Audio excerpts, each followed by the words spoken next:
Welcome to the One Year Bible, January 24. The Old Testament reading, Genesis 48, verse 1, through chapter 49, verse 33. One day not long after this, word came to Joseph, "Your father is failing rapidly." So Joseph went to visit his father, and he took with him his two sons, Manasseh and Ephraim. When Joseph arrived, Jacob was told, "Your son Joseph has come to see you." So Jacob gathered his strength and sat up in his bed. Jacob said to Joseph, "God Almighty appeared to me at Luz in the land of Canaan and blessed me. He said to me, 'I will make you fruitful, and I will multiply your descendants.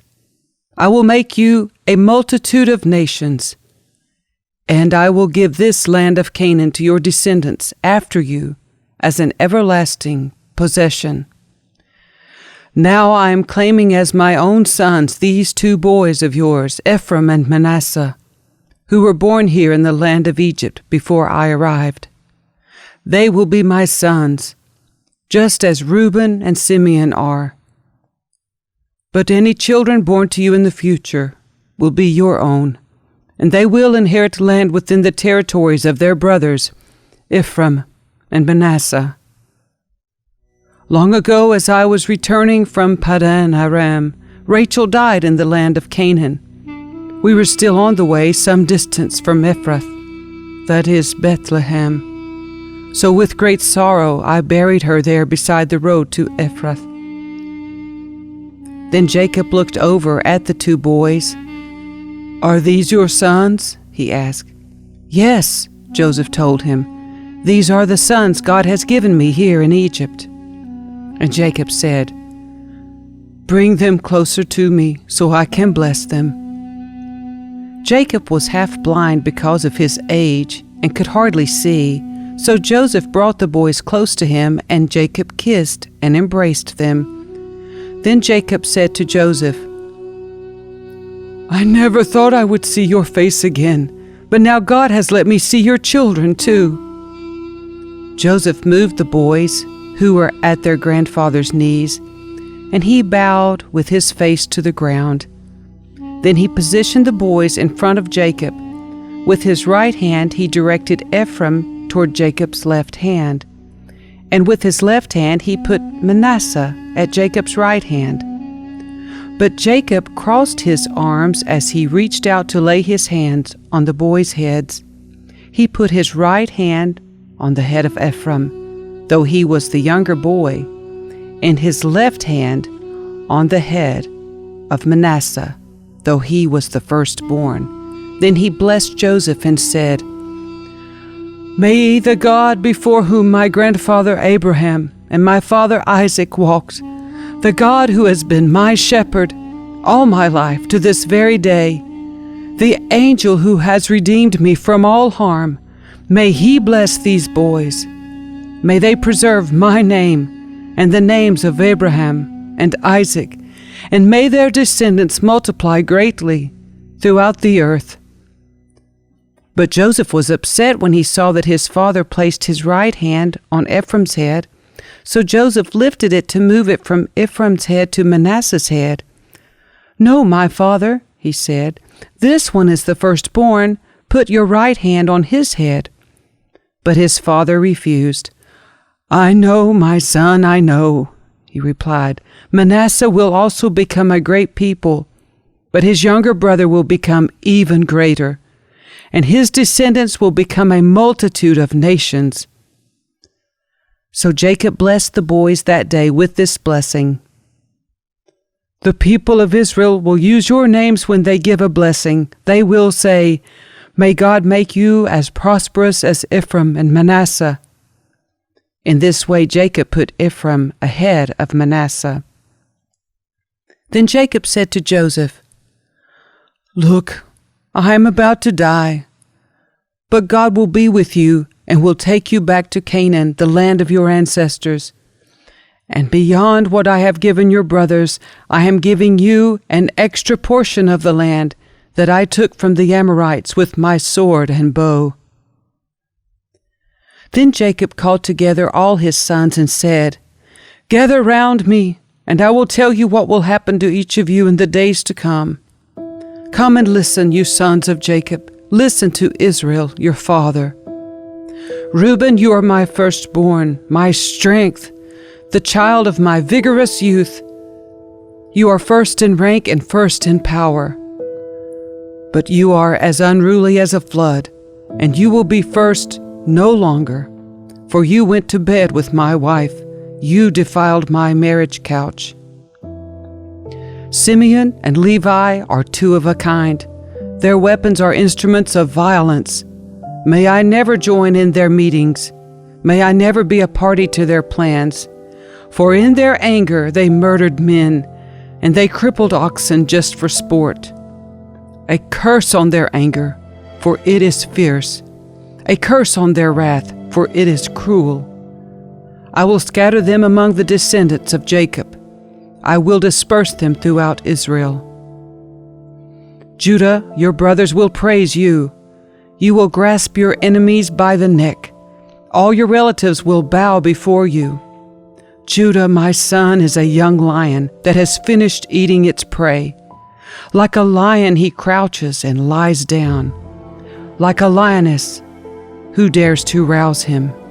The scepter will not depart from Judah, nor the ruler's staff from his descendants, until the coming of the one to whom it belongs, the one whom all nations will honor. He ties his foal to a grapevine, the colt of his donkey to a choice vine. He washes his clothes in wine, his robes in the blood of grapes. His eyes are darker than wine, and his teeth are whiter than milk. Zebulun will settle by the seashore and will be a harbor for ships. His borders will extend to Sidon. Issachar is a sturdy donkey resting between two saddle packs. When he sees how good the countryside is and how pleasant the land, he will bend his shoulder to the load and submit himself to hard labor. Dan will govern his people like any other tribe in Israel.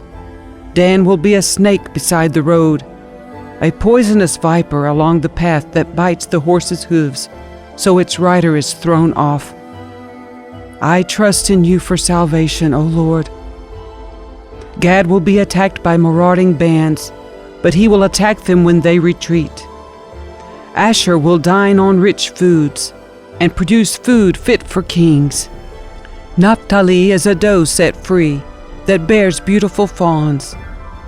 Joseph is the foal of a wild donkey, the foal of a wild donkey at a spring, one of the wild donkeys on the ridge. Archers attacked him savagely. They shot at him and harassed him. But his bow remained taut, and his arms were strengthened by the hands of the mighty one of Jacob, by the shepherd, the rock of Israel. May the God of your father help you. May the Almighty bless you with the blessings of the heavens above, and blessings of the watery depths below, and blessings of the breast and womb. May my fatherly blessings on you surpass the blessings of my ancestors, reaching to the heights of the eternal hills. May these blessings rest on the head of Joseph, who is a prince among his brothers. Benjamin is a ravenous wolf, devouring his enemies in the morning and dividing his plunder in the evening. These are the 12 tribes of Israel, and this is what their father said as he told his sons goodbye. He blessed each one with an appropriate message. Then Jacob instructed them, "Soon I will die and join my ancestors. Bury me with my father and my grandfather in the cave in the field of Ephron the Hittite.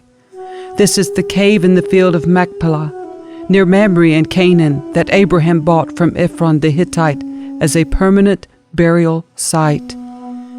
There Abraham and his wife Sarah are buried. There Isaac and his wife Rebekah are buried. and there I buried Leah. It is the plot of land and the cave that my grandfather Abraham bought from the Hittites." When Jacob had finished this charge to his sons, he drew his feet into the bed, breathed his last, and joined his ancestors in death.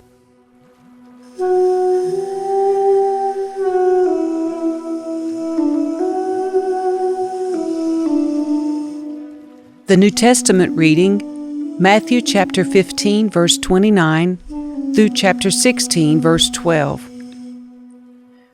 Jesus returned to the Sea of Galilee and climbed a hill and sat down. A vast crowd brought to him people who were lame, blind, crippled, those who couldn't speak, and many others. They laid them before Jesus, and he healed them all. The crowd was amazed. Those who hadn't been able to speak were talking. The crippled were made well. The lame were walking, and the blind could see again, and they praised the God of Israel. Then Jesus called his disciples and told them, "I feel sorry for these people.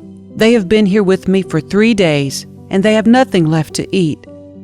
I don't want to send them away hungry, or they will faint along the way." The disciples replied, "Where would we get enough food here in the wilderness for such a huge crowd?" Jesus asked, "How much bread do you have?" They replied, 7 loaves and a few small fish." So Jesus told all the people to sit down on the ground. Then he took the 7 loaves and the fish, thanked God for them, and broke them into pieces. He gave them to the disciples, who distributed the food to the crowd. They all ate as much as they wanted. Afterward, the disciples picked up 7 large baskets of leftover food. There were 4,000 men who were fed that day, in addition to all the women and children. Then Jesus sent the people home, and he got into a boat and crossed over to the region of Magadan. One day the Pharisees and Sadducees came to test Jesus, demanding that he show them a miraculous sign from heaven to prove his authority. He replied, "You know the saying, red sky at night means fair weather tomorrow. Red sky in the morning means foul weather all day. You know how to interpret the weather signs in the sky, but you don't know how to interpret the signs of the times. Only an evil, adulterous generation would demand a miraculous sign. But the only sign I will give them is the sign of the prophet Jonah." Then Jesus left them and went away. Later, after they crossed to the other side of the lake, the disciples discovered they had forgotten to bring any bread. "Watch out," Jesus warned them. "Beware of the yeast of the Pharisees and Sadducees." At this they began to argue with each other because they hadn't brought any bread. Jesus knew what they were saying, so he said, "You have so little faith.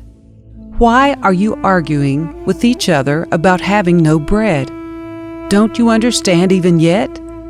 Don't you remember the 5,000 I fed with 5 loaves, and the baskets of leftovers you picked up? Or the 4,000 I fed with 7 loaves, and the large baskets of leftovers you picked up? Why can't you understand that I'm not talking about bread? So again I say, beware of the yeast of the Pharisees and Sadducees."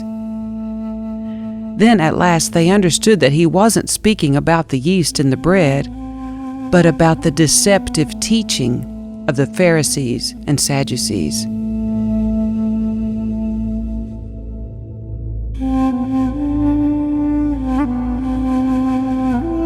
Psalm 20, verses 1 through 9. In times of trouble, may the Lord answer your cry. May the name of the God of Jacob keep you safe from all harm. May he send you help from his sanctuary and strengthen you from Jerusalem. May he remember all your gifts and look favorably on your burnt offerings. May he grant your heart's desires and make all your plans succeed. May we shout for joy when we hear of your victory, and raise a victory banner in the name of our God. May the Lord answer all your prayers. Now I know that the Lord rescues his anointed king. He will answer him from his holy heaven and rescue him by his great power.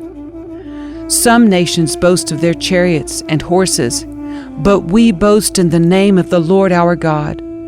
Those nations will fall down and collapse, but we will rise up and stand firm. Give victory to our King, O Lord.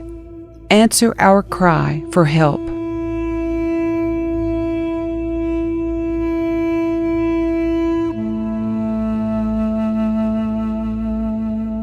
Proverbs 4, verses 20 through 27. My child, pay attention to what I say. Listen carefully to my words. Don't lose sight of them. Let them penetrate deep into your heart, for they bring life to those who find them, and healing to their whole body. Guard your heart above all else, for it determines the course of your life. Avoid all perverse talk. Stay away from corrupt speech. Look straight ahead and fix your eyes on what lies before you. Mark out a straight path for your feet. Stay on the safe path. Don't get sidetracked. Keep your feet from following evil.